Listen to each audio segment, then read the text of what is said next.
January 9th, 2023. I was an aspiring learner who joined the iCanStudy program. December 14th, 2023. I had finally completed the program. It's very commonly said that your learning journey finishes when you reach the summit, the final stage of the program. But with any journey towards mastery, there is no final stage, let alone for something as meta as learning skills. Throughout my journey, I have developed a lot of learning skills, and my ability to make mind maps or do non-linear note-taking has evolved drastically. In addition to that, as an active member within the iCanStudy community, my own understanding of learning science has also improved and changed through the discussions I've had and the feedback I've given to others. Of course, my own discoveries and improvements beyond ICS have also helped me push things further, evolving beyond the confines of the course. With that said, this video will go through how my learning skills and knowledge have evolved over the years and where it will be heading in the near future. The app I am using in this video is Omni, made by a fellow iCanStudy alumni.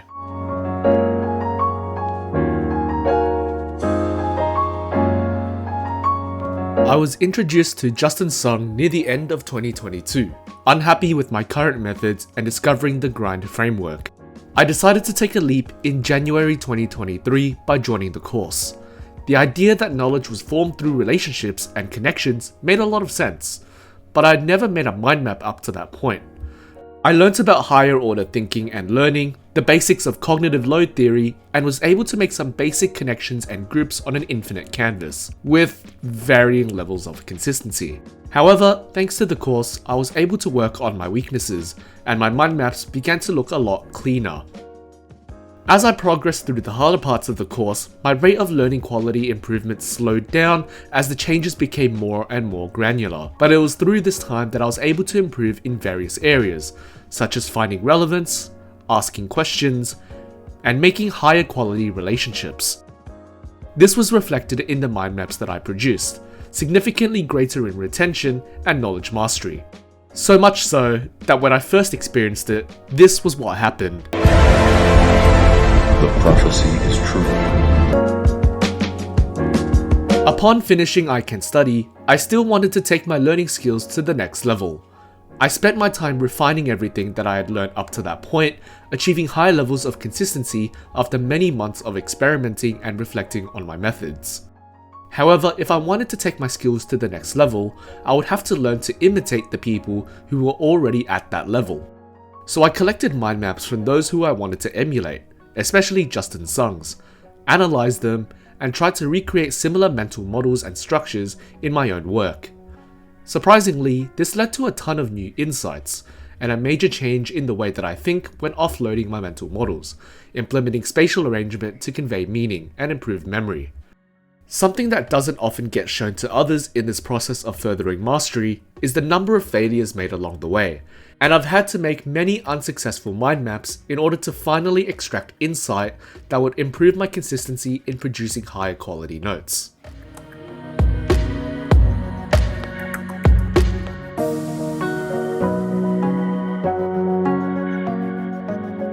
Even though I had gotten to a level where my learning was significantly more efficient, it was time to apply my learning system in the real world and truly show my capabilities as a self-regulated learner. In 2024, I tried my luck in a year-long research project as part of my honours degree, and immediately my mind mapping skills and knowledge were challenged. How on earth do you read research papers?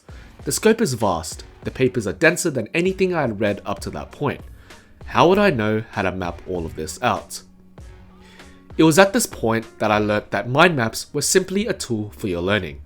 They are a representation of how we are thinking about the topic at hand, rather than being the thinking in itself. I had gotten stuck with the idea that the final goal was to produce a proper mind map, sticking to the rules and guidelines that had helped me throughout my time improving on these skills. However, the goal had always been to learn about the topic, and ideally, our mind maps or notes should be utilized as a tool to help learn as best as possible. The principles of good learning should still apply, such as proper schema building, relevance, and questions, but it was no longer about building a perfect mind map. As I've said to myself, it was no longer about learning in order to mind map. It was about mind mapping in order to learn. higher order thinking is not something our brains are unfamiliar with. Knowledge is inherently interconnected, and our brains unconsciously form connections in order to learn or even perform tasks. We perform higher order thinking everywhere, from making informed and high quality decisions, careful and deliberate goal setting, to even the conversations and discussions we have with others. This was the stage where I began to see and apply higher order thinking to skills beyond learning, such as in communication and building connections with others. The same principles of learning, surprisingly, still apply. Verbal content and cues, as well as non-verbal cues, take the place of the traditional keywords that we collect, and provide hints and evidence to how others are thinking and feeling. And the way in which we communicate can also influence the mental model others build of us in the same way. Learning is recursive by nature. It's easy to fall into thinking that good encoding will allow us to never have to learn the topic again. But knowledge will naturally decay over time, especially if untested. And how will we know that the knowledge that we encoded is correct? Revision by interleaving and retrieval are vital for long-term retention and mastery of any topic, and we will get the most out of it by defining the way that we will be revising, such as through teaching, brain dumps, or the Feynman technique. It is especially critical that we aim to develop proper expertise, acquiring the proper cognition and skills that will allow us to perform well in our goals.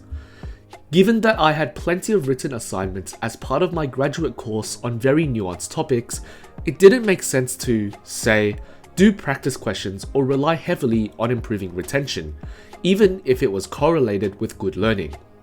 If you were learning to code, for example, the goal may be to have a project such as building a website or a game, and so revision sessions should be tailored to improving the skills and knowledge relevant to this project.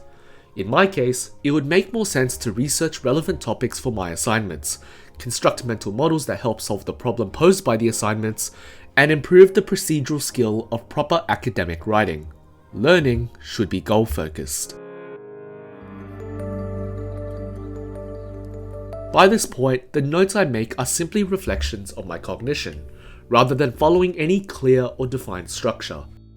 The way I revisit topics is defined by the goals I have in mind for it, and how my expertise will be measured. If the start of my learning journey was defined by improving the depth of my skills and knowledge, the latter parts could be defined by the broadening of it.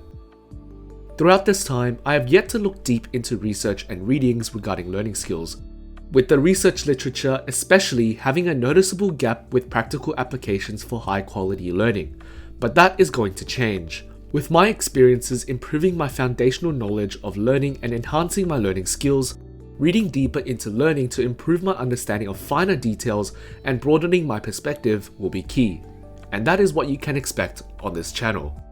Everything I say on this channel should be carefully considered and should be taken with a grain of salt. But I hope you will find this journey as exciting and as impactful as I likely will.